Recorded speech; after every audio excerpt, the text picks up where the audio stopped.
No Novo Testamento, nos Evangelhos, Tem alguns trechos que o pessoal usa, né, para condenar. nos Evangelhos não, porque Não? Jesus não diz Qual que era o absolutamente trecho que eles nada usam? sobre homossexualidade. Ah, é? Não usa nenhum. Jesus não. Você vê Paulo, Ah, tá. que era um cidadão romano, judeu, cidadão romano, criado como fariseu, e que ele diz que quando ele usa a expressão de que os efeminados não entrarão no reino dos céus, por aquela lista ali, ninguém entra também, porque Quem tá mais junto com os efeminados? os irados também não Ixi. entram, os zangados também não entram. Ou seja, o que ele está dizendo é que ou é graça ou você está fora. Entendi. E Jesus não disse nada sobre isso.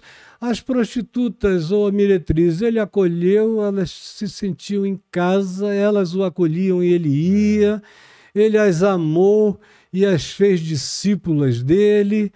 Ele ensinou os discípulos dele a não serem intolerantes com ninguém, agora apanhou até não poder mais. Tem o lance do atira a primeira pedra. Não, né, e a coisa dos fariseus que diziam ele come com prostitutas, ladrões, meretrizes, se diverte, faz os caras rirem e tudo mais. Agora, Devia ser muito louco acompanhar esse cara, né? é uma Imagina. vida insuportável.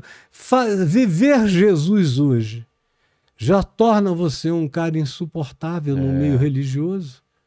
É verdade. Quanto mais a minha vidinha vai chegando mais próxima das práticas dele, a minha liberdade alcança o que ele ensinou, mais os religiosos ficam alucinados, porque isso relativiza o poder da religião. Então, por que te batem tanto? É por causa disso? Claro. De você relativizar tudo que eles colocam como Dogmas, alicerces axiomas, morais, e que se eu não encontro em Jesus, para mim não existem. E tudo é controle, né? E tudo é controle, tudo é medo. Medo. E tudo é dinheiro. Porque o medo também é um estímulo para a doação, a indulgência e o negócio com Deus, de qualquer que seja a natureza. De modo que é uma mecânica da religião muito bem feita. Para, no fim, o cara... Gerar medo, esse medo deixa a pessoa dependente de um direcionamento que gera mais medo e essa engrenagem roda, né? Nunca você tá... Porque a ideia era, eu vou te curar, eu vou fazer uma coisa e você vai lá e anda e você... E você não precisa vira ir para lugar nenhum. Você é o milagre. Você é a palavra. Você é a palavra viva, como Paulo diz, a carta viva de Deus. Aí não, hoje em dia, se o cara disser, eu gostei disso, então vai para a minha igreja e fica frequentando, porque se você faltar, você vai se desviar e aí o diabo vai te pegar. Ainda tem mais um diabo que vai te pegar. Abre brecha, a tal da brecha. Então, querido, isso tudo é uma balela. Eu te diria que as sociedades mais perigosas, mais escatológicas para o planeta Terra são as sociedades fundadas sobre o dogma dos livros, a saber, o judaísmo, o cristianismo e o islamismo na ordem. Essas são as mais perigosas, essas são as mais apocalípticas, essas são as mais deterministas, essas são as que carregam dogmas mais promotores de antagonismo. Uma moral muito rígida. E aonde, por exemplo, você não vê Jesus fazendo nenhuma dessas defesas. Você não vê Jesus exaltando o Velho Testamento como algo completamente literal para ser observado, porque ele disse, eu vim para cumprir a lei.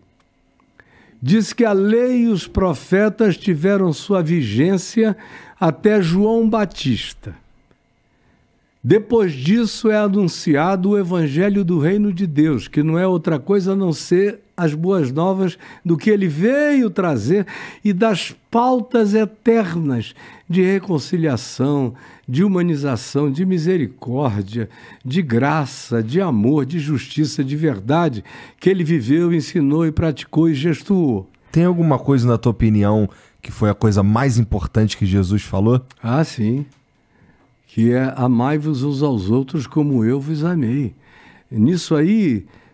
Nisso daí não está meio que... Isso não engloba... Tudo. Jesus. Tudo. Jesus não está nessa frase aí? Ele diz, e Paulo repete, que quem ama cumpre toda a lei, todos os profetas cumpre tudo. O amor é a completude de todas as coisas. Você não precisa mais ouvir nenhum profeta, ninguém, se você aprender a amar com o que Jesus praticou como amor. Porque as pessoas confundem muito, é uma palavra desgastada pra caramba, é amor. O cara tá com tesão, diz que tá amando. Tá com tesão, bicho. Você tá só com eros no pau. Nada disso. Tá com eros na pepeca. Não é amor, é paixão, é química. O teu cachorro também, qualquer um outro também. Não é amor. Amor é outro departamento. Ou ele tem uma relação fraterna legal. É filéu no grego. Então, não é ainda o amor pleno. É o amor da afinidade. Você me acha legal, eu te acho legal. A gente gosta de um monte de coisas em comum, a gente tem afinidades e commonness variadas e a gente se sente bem um com o outro. Esse é o amor filéu, que está presente em ateus, em crentes, em qualquer lugar do mundo e da terra, sem o que a gente não vive em sociedade, minimamente. Agora, o amor sublime mencionado por Jesus e mencionado por Paulo, por exemplo, em 1 Coríntios 13, que é quando ele diz, eis que passo a mostrar-vos um caminho sobremodo excelente, ainda que eu fale as línguas dos homens e dos anjos, se eu não tiver amor, nada serei, ainda que eu tenha o dom de profetizar e conheça todos os mistérios e toda a ciência e toda a sabedoria, mas se eu não tiver amor, nada disso me aproveitará. Ainda que eu entregue o meu próprio corpo para ser queimado, ainda que eu distribua todos os meus bens entre os pobres, ainda que eu viva os extremos mais impensáveis, mas se isso não for praticado por causa do amor, nada disso terá galardão ou significado na minha vida. O amor é paciente, o amor é benigno, o amor não arde em ciúmes, o amor não se exaspera, não se ressente do mal, o amor jamais acaba, o amor segue. O que é amor para Jesus? É amai os vossos inimigos. Foi um dos mandamentos. É claro que ele não está dizendo tende tesão pelos vossos inimigos ou caí de desmilinguimento fraterno por aqueles que espancam você. Não está fazendo de ninguém um ser amorfo, né? O amor que ele está dizendo para a gente amar ali é aquele que o cara te quer mal, amai os vossos inimigos e orai pelos que vos perseguem. Ou seja, não tem nada a ver com o outro, nem com o que o outro sente por mim, nem como ele me trata. Tem a ver com quem eu sou, com quem eu decidi ser e como eu decidi viver.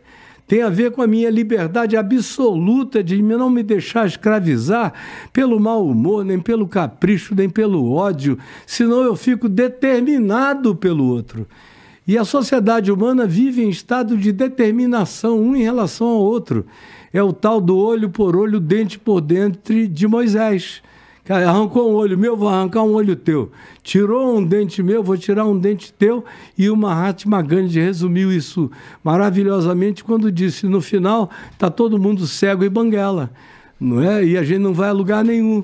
Então, o amor, quando se fala de amor, que é esse que cumpre a lei naturalmente, é esse amor de Deus em Cristo. Amai-vos uns aos outros como eu vos amei. Esse amor não usa...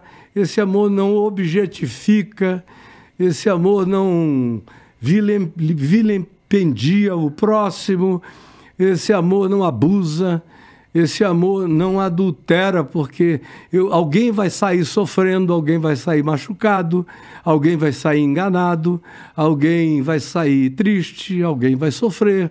Esse amor não rouba.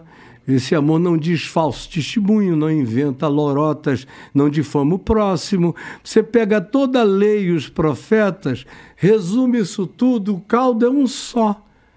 amai-vos uns aos outros como eu vos amei. Puta, então já perdemos, Caio.